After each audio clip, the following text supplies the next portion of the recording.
Good afternoon, everybody, at the Safety Nights People's Safety Summit. I had other plans, of course, to join you live today, and the cards just weren't dealt to me today for several reasons, personally. So uh, I think a lot of you have probably heard me on podcasts, and so think of this as a podcast with slides, and maybe that's something you've always wanted. Maybe it's not, but it's how we have to roll with the punches today. So, my name is Abby Ferri, and I am a senior leader with National Safety Council's networks. And my keynote today is on everything about you. So, making sure that we center ourselves as safety professionals in our day to day and making sure that we are getting the recharge that we need and using our data and technology tools to do that while not losing that human element and that human interaction. So super quick about me, but also then a little bit about you. My background is in construction, environmental health and safety. That was my first few roles in the safety industry. And then I transitioned to risk management in insurance and carrier and broker risk control roles, which were a great way to open my eyes to other industries and other things besides construction, which was great and opened a lot of doors for me. My career has also included some EHS consulting, an influencer, including podcasting, which is a weird a weird part of my safety career path, but nonetheless, it's part of it. And now I feel like all the powers combined, like Captain Planet, I'm here at National Safety Council as a networks leader. So I'm curious, of course, this is my introduction, but I want to have you think about yourselves and what are your powers that combine to where you are today? And thinking about that as we go through the rest of this presentation.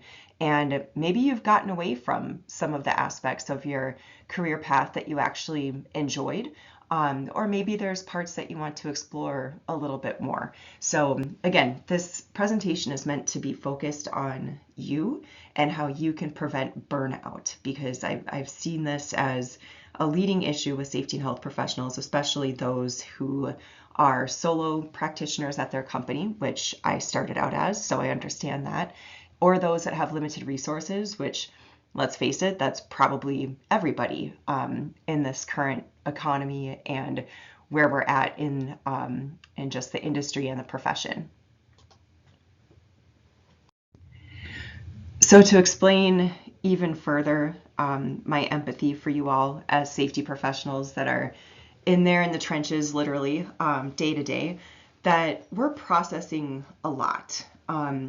We thought EH&S was a lot, or EHS&S, or SHEQ, or SHE, or EHSSS. I think there's multiple S's at this point, if you include sustainability and security.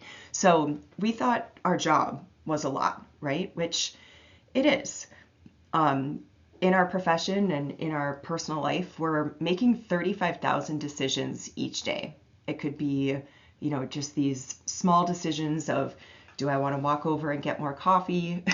Or big decisions like I'm facing with my pet right now. It could also be, things at work, of course, and so that adds to your plate. This translates to 120 bits of information per second, which, with today's higher processing speeds, it does sound not impressive. But it is, because we're humans with, finite capacity and we're just working with our brain. A one-to-one conversation takes 60 bits per second. And that's kind of that ultimate goal every day, is having multiple one-on-one conversations, because that's where we can have the most influence. That's where we can do our work of persuasion. That's where we can demonstrate that we have empathy for the worker. And so that's taking half your processing speed that you have at your disposal each day. And so in presenting this information to you, I'm trying to show you what we're facing and why we need some tools to help us in what we're doing each day. If you'd like to visualize what you're facing every day in a slightly different way. You can think of it as 74 gigabytes per day with our coworkers, our family, entertainment that you might consume, and whatever else is on your phone. So this equates to 94 hours of scrolling on TikTok or playing 15,000 hours of Fortnite.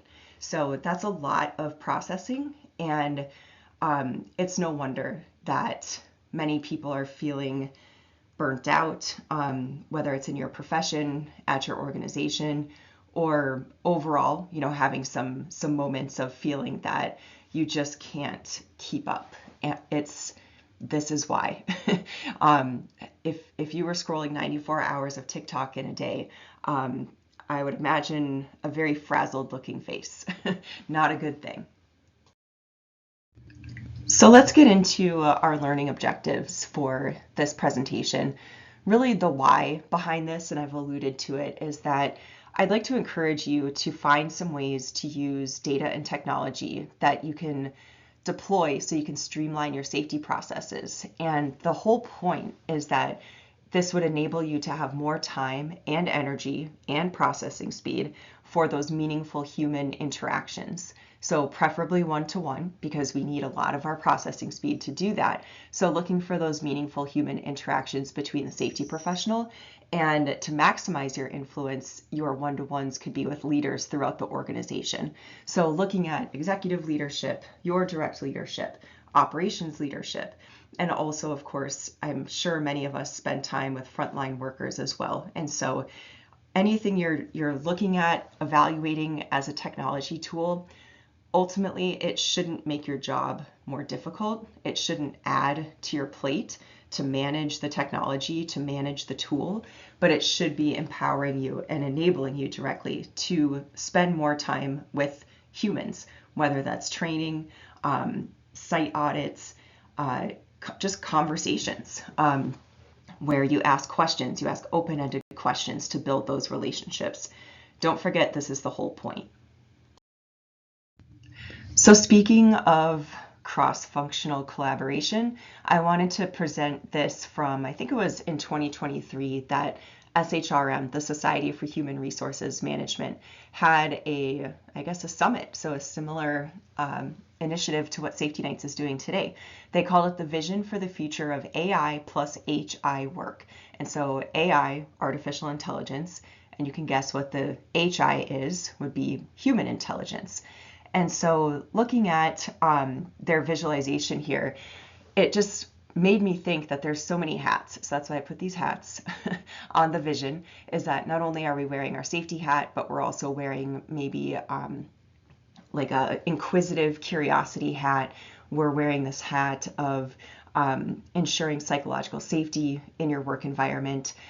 There's a lot that we're shouldering or wearing on our heads, literally or figuratively, every single day.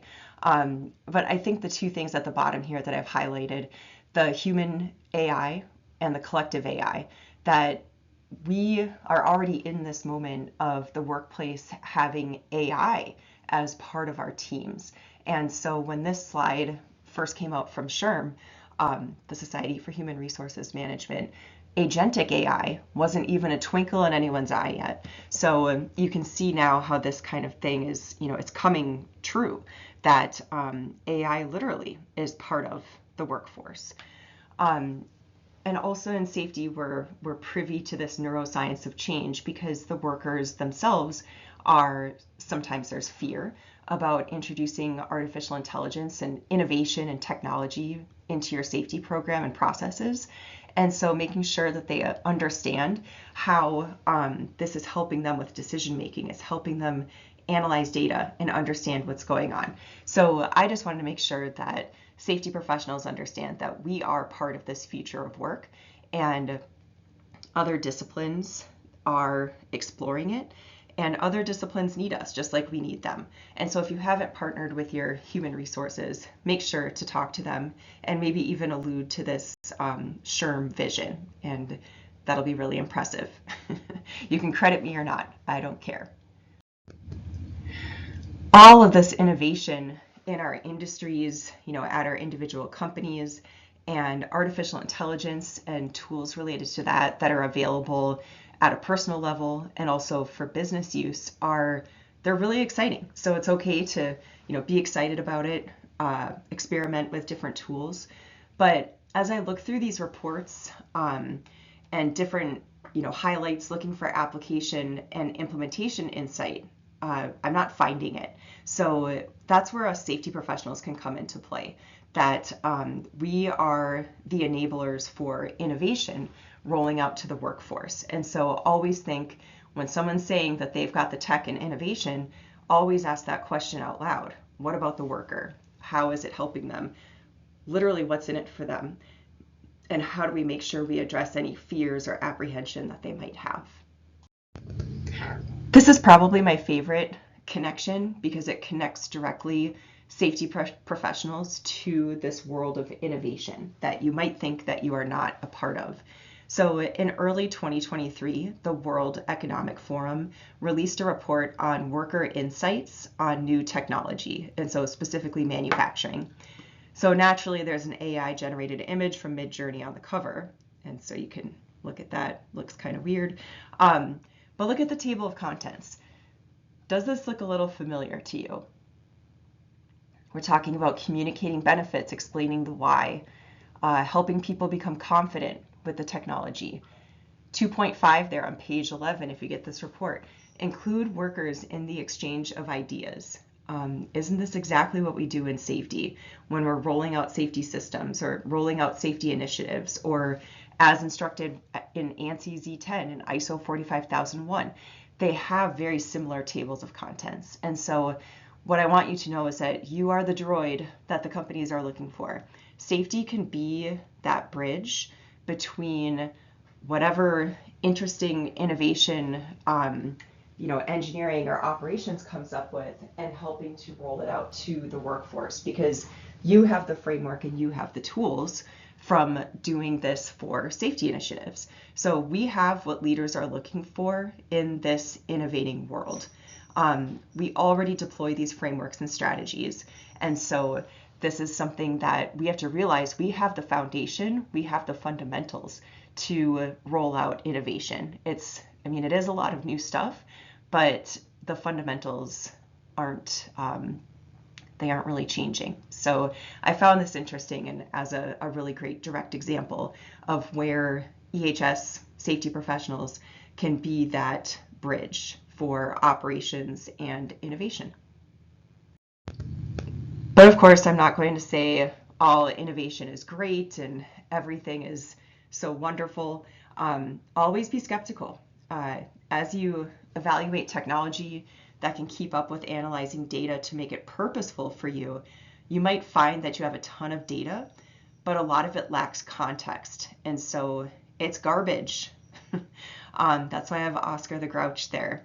And on his sign, he's got a couple logos of some LLMs that people often experiment with, but they don't have the context that you need.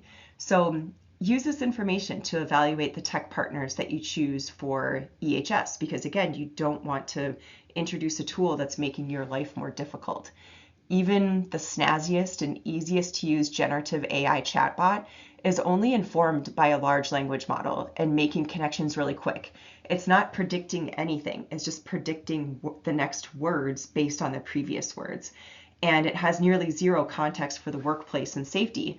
And no matter how great of a prompt engineer you might think you are, you can't prompt engineer context. And so when you're looking at large language models, especially, they must have that rich contextual data from your specific workplace.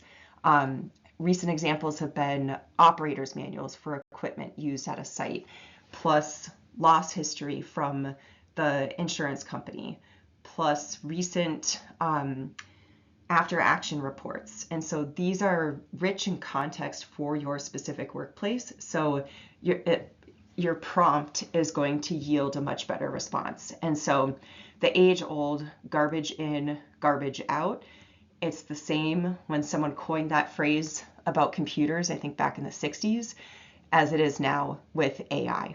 So context is key, and prompt engineering, I don't want to say it isn't a thing, but it's not the tool that you need. It's not the best tool. I would take a contextual input to an LLM over a well-written prompt any day. So rich contextual data sounds great, but where does that come from? So rich contextual inputs require that our workforce engages with whatever tech innovation that you've chosen, or better, that you've chosen with their input, right? Our workforce that we deal with is very savvy, and they're very particular about the technology that's being handed to them for their use. So use the frameworks from the World Economic Forum and your fundamentals you already have about implementing new processes and procedures. The success of these platforms, no matter how innovative and slick they are, is largely based on one-to-one human interaction. And we'll get into some of that trust and other soft skills stuff in a little bit. But if you haven't been using a rich contextual based LLM, it's not too late. You can collect context now and going forward. And to borrow another technology term, UX for user experience, you always want to think about having a solid user experience for the workers, because if you have that, it's easier to engage with the tools that you're providing them. They're more engaged and accountable, and they will provide that rich context that you need. So what if you don't have those one-to-one relationships, right? That all sounds great, but that might be a limitation. Or maybe you have the relationships, but operations leaders don't, or the other way around. So you have to start this right away, like immediately today, whether it's with each other in these chats in this platform, or as you go back to work after these sessions. Practice what I call high intensity conversations. And so thinking about HIIT from the exercise world, high intensity interval training, these are high intensity conversations that build your one-to-one relationships in the workplace. Because every one-to-one interaction that you have is an opportunity to have a short, consistent relationship building conversation. And then repeat, repeat, repeat until this type of interaction is automatic and genuine. And so my best examples of high intensity conversations are, it could be relationship building only, that that someone likes a specific hockey team and they played over the weekend, and so you ask about that. Or it could be completely workplace focused, that you're asking them a question about a training that they were just in with you. So anytime you're one-to-one with somebody, when you can use your processing speed to its fullest, use that time to have a relationship building conversation. And it doesn't have to be coming up with talking points and having discussion points. Just be ready with questions to ask. People love to answer questions about their work or about themselves. And so always have open-ended questions in mind so you can open up that door for that relationship building. I told you I'd touch on trust a little bit, because new technology, or any new program really, whether it's innovative or a written procedure, it can't be implemented in the workplace if there isn't a foundation of trust. And so this is where we're combining, old school and new stuff. Harvard Business Review talks about trust in 3 core drivers. They're talking about authenticity, logic, and empathy. So I think we all have at least the first 2 things, right? We're capable of being our authentic self, or bringing your best self to work, best authentic self, instead of bringing your whole self sometimes. That could be a disaster. So being your authentic self. And obviously safety professionals, we're swimming in logic. I mean, we've got that all over the place. But empathy might be the tough one. That's really the X factor. And so I think that's where practicing those short, consistent relationship building conversations will allow you to express that empathy, or practice it until it becomes genuine and automatic. So think of it as that it's kind of like networking. You're building and maintaining relationships before you need them, before you have to cash in that social capital or that workplace capital, that you're always working on little steps to build trust instead of realizing you have a trust issue and you have to implement something, so you have to get trust really quick. That's not realistic with human beings. It has to be a slow process, because authenticity and empathy for sure are those are tough, because some people do not come across genuine in the workplace. And so it really does take practice. I think in the description for this talk, I mentioned something about drawing from art as a resource. And so this is the art section of the presentation. This is something that really resonated with me. I honestly can't remember how I found out about this artist. I think it was a book I read, and then it was just a casual mention, and I really resonated with the theme of maintenance. And this artist, I haven't heard exactly how to pronounce her name, so I might butcher it, Mirle Laderman-Ukeles, and she did several performance art pieces related to maintenance, exposing work that people often take for granted. So thinking of, she worked in New York City, so people that clean buildings, sanitation workers, people like that. And so she actually took on this art performance called the Touch Sanitation Performance. And this is back in 1984. So during the course of about a month, September 5th to October 4th, 1984, she visited over 8,500 New York City sanitation workers individually and shook their hands and said something to the theme of "Thank you for keeping New York City alive." And of course, the conversation didn't end there. Think if someone approached you, shook your hand, and said, "Thank you for fill in the blank. Thank you for keeping our workplace safe. Thank you for doing the best you can each day to advocate for the workforce." That has tremendous impact. People on social media talk about feeling seen. I mean, this is literally feeling seen, being seen. It's a demonstration of being seen by another person. And so this is why evaluating your technology and innovation tools is so important, is because those choices are what will enable you to make these meaningful connections with people at your workplace. It puts it within reach of being able to reach 8,500 people. I'm sure many of us do not work in organizations with 8,500 people.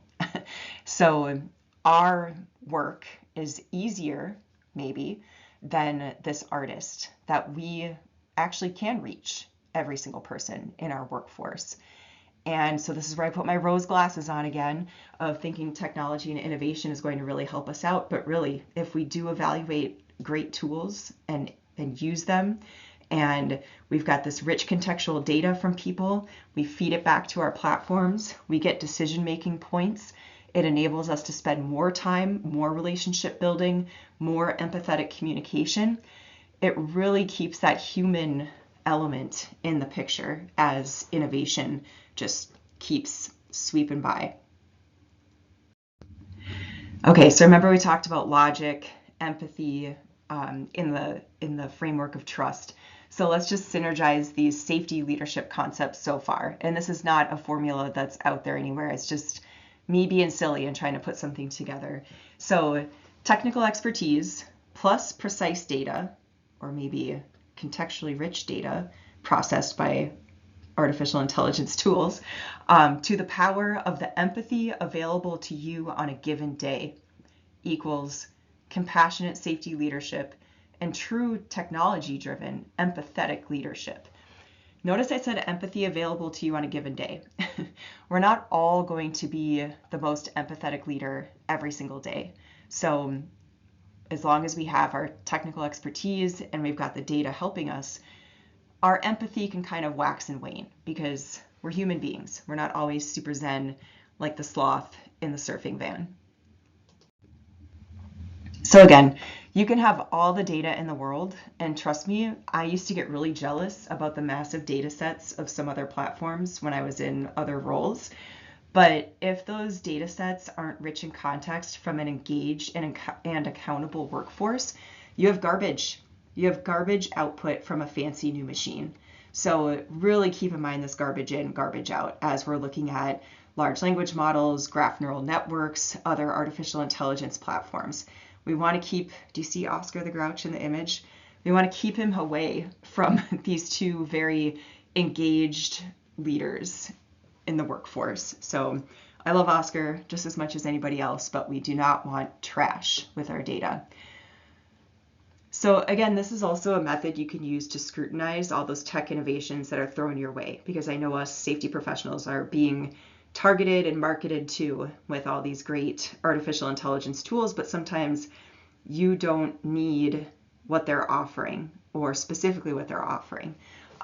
So again, connecting with the workers, this allows you to gather that rich data you need for the AI to work for you so that you can continue that connecting. It's what someone I used to work with called a virtuous cycle. All right, moving on to the how. And I want you to, again, center yourself that you're taking this personally and think about where are you? Where are you at when compared to your company, your direct manager, or other stakeholders at the company on the safety maturity spectrum? Do you feel that you're more risk averse than executive leadership? Do you speak similar languages on safety and prevention and risk management and other communication related to safety? So I want you to think about self-awareness. Gary Vaynerchuk calls self-awareness a superpower, and I agree with that. But what does that mean? We have self-awareness tools that are out there besides just self-reflection.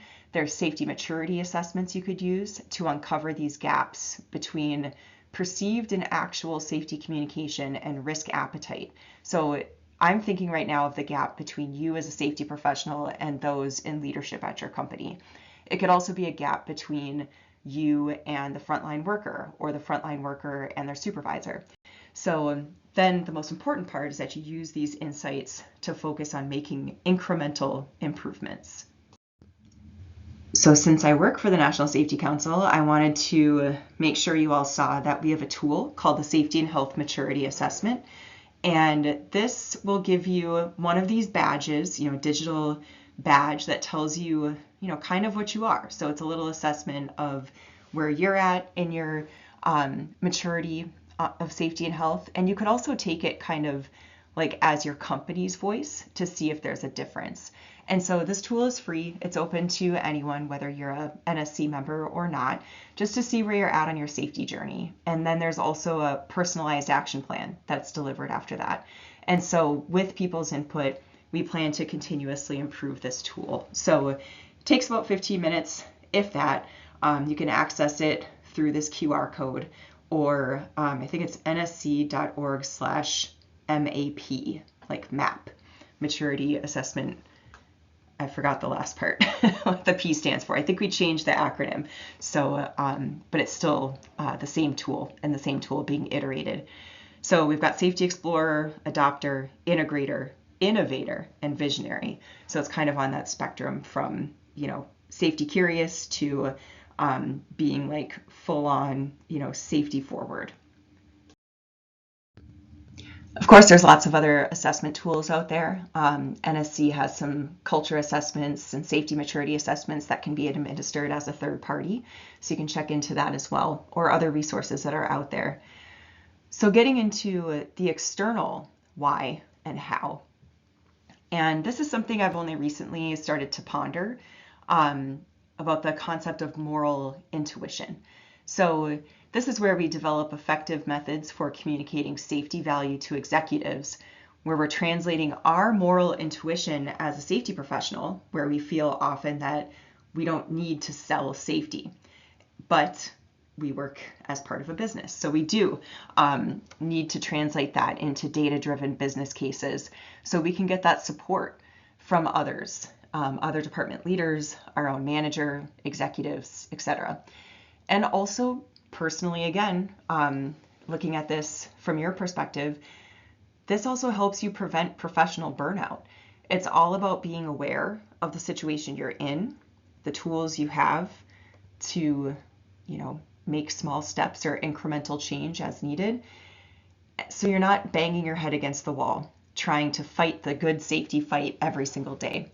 But how can you see where you're at versus where your company's at and begin to close that gap in small, actionable steps that have support from the leaders in your company? So introducing this from, I think this was in either ASSP's magazine or in a EHS Today publication, I forget, or it could have been NSC actually. So these are the top 5 soft skills that executives expect from safety professionals. And so we have communication skills, empathy, active listening, influence and persuasion, and conflict resolution. Now, knowing what you know about our processing speed and what's coming at us every single day, those 35,000 decisions that you're making, this list seems, honestly, it seems like a joke. Seems like a unicorn, right? Like, are you really expecting someone to be this every single day? And so I bolded empathy here because I feel that this list is unfair and some of it is duplicate. Like, communication skills include active listening, include influence and persuasion, and include conflict resolution. But maybe we could wrap it up into empathy if we just have like an empathy lens for each interaction. So just making you aware that in addition to our technical skills, that executives are looking for these soft skills from you. I personally think being an empathetic leader or having interactions that are based in empathy is going to help you earn trust, like continuously earning trust from the workforce, other stakeholders, internal and external, your boss, the executives, operations leaders, everybody. So I alluded to the World Economic Forum of 2023 earlier, and it's no coincidence that the theme that year was rebuilding trust. I think there's a lot of trust rebuilding that's happening, post COVID and just like these new workplaces that we're in right now. But the cool thing is that every day and every interaction that you have offers the opportunity to reinvent your role and to rebalance that equation that I made up based on what you need. And this ultimately rebuilds trust. So I really like this quote from Valerie Bolio-James at the Adecco Group, where she says, AI means I need to reinvent my role as a leader and become much more anchored on the usual EQ, critical thinking, creativity, and innovation. And so this is what a leader is saying. This might be something your leaders at your company are influenced by. And so the language around trust and empathy and emotional intelligence is already there. And so if we can communicate that way and build business cases that way, we're falling in line and aligning with what others are doing in our organizations. Any opportunity I have to speak to safety professionals, especially those that are more susceptible to burnout because they might be a solo safety professional or just have limited resources or maybe have a really tough boss or a tough industry that doesn't value safety like you believe it should. I always advise to be a student, like adopt this curious mindset and be a student of your industry and of your organization, their goals and the executives, what they like to hear, how they speak.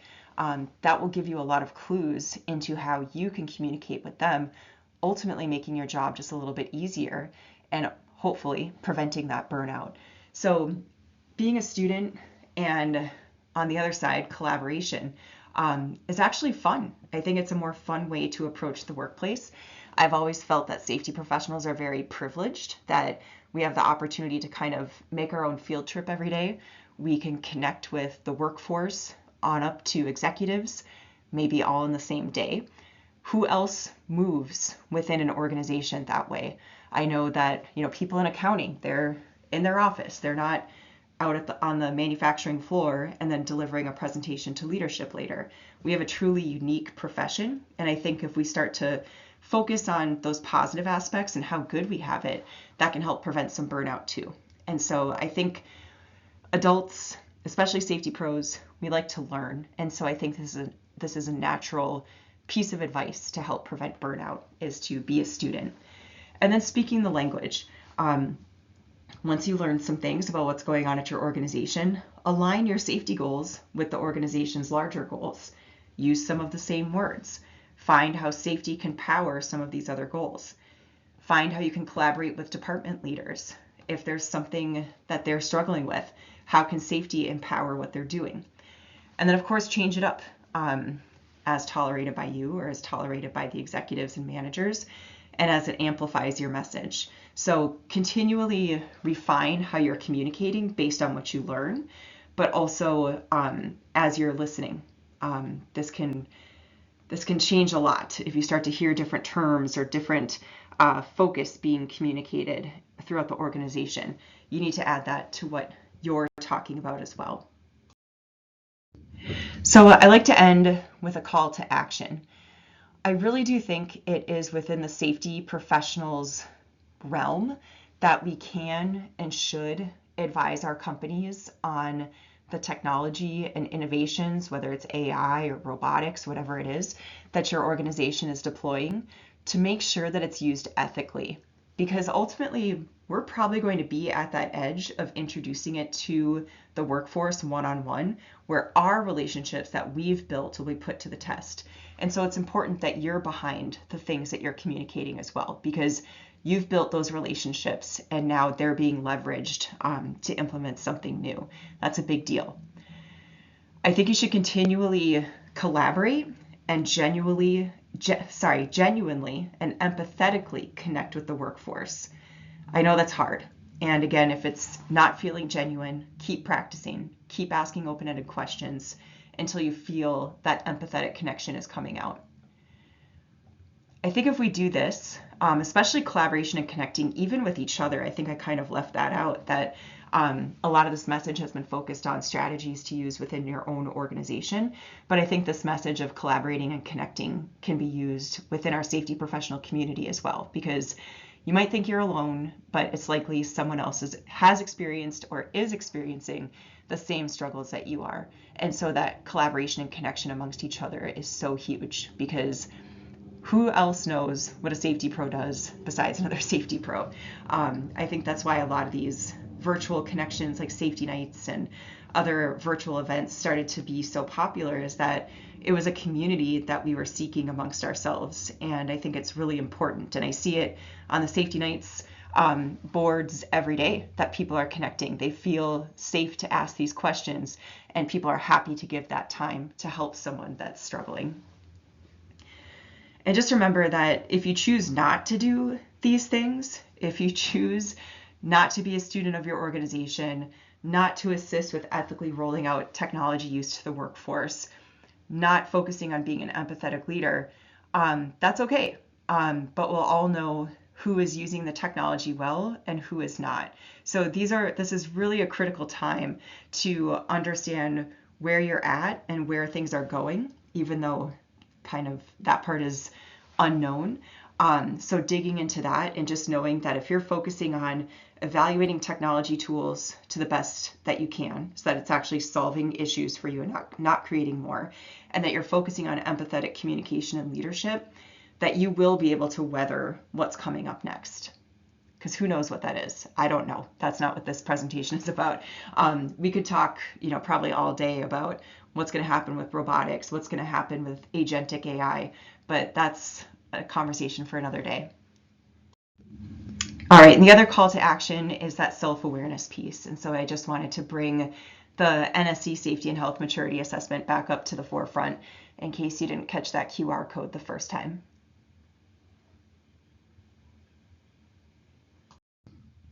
NSC has another tool I wanted to bring into this conversation, even though it's not directly related, but kind of. We have a serious incident and fatality prevention model, and it's being worked on and iterated and updated really constantly. And so you can almost think of it as like a software. but it's tools. So when you go to that QR code, there's different tools that relate to these different steps, these 4 steps. And you can think of it as like an operating system that's going to get continuous updates. And so we're here for you to develop tools that are approachable. Often NSC tools that come out of our think tanks and other groups become publicly available, like the SIF prevention model. There's also tools that are member facing or member discounted. So that's my very small plug for NSC membership. If that's something that you're interested in, please reach out and let me know and I can connect you with somebody. But it's important to understand that NSC does a lot of public facing work that is for your benefit. So please do take advantage of it, use it, give us feedback. We're always happy to hear how people are using these tools, and just frankly that you are using the tools, because we put a lot of work into them. So that concludes my presentation today. I wanted to add also, I think I'll be able to share my slides, or if not, I'll make sure you all get this resources page with links to everything I used to develop this presentation, including the art for the touch sanitation, the World Economic Forum report links, how I came about with the 35,000 decisions a day, and the 60 bits of processing that it takes to have a one-to-one conversation. And then for extra credit at the bottom is a book called AI 2041, 10 Visions for Our Future. It's a book by 2 authors. One presents the narrative story element of AI, like what is possible, kind of like a science fiction story in one chapter. And then the next chapter is the science element of it, that it's kind of the well actually response that yes, this AI situation could happen, and here's where we're at, here's real examples, and here's where things are going. So this book came out a few years ago, but it continues to be very relevant, and it's just a great way to add some narrative, story into understanding AI and innovation versus just reading articles and journal articles. So it helps kind of think of this in a more creative way. So I appreciate your time and attention. I do apologize for the format. I really did want to present this live, but wasn't able to due to health issues in the family. And I invite any conversation. You're welcome to email me, send me a LinkedIn connection or a DM, and I'm happy to continue these conversations. But more importantly, I hope you continue these conversations with each other and bring it to your workplace as well. So thank you.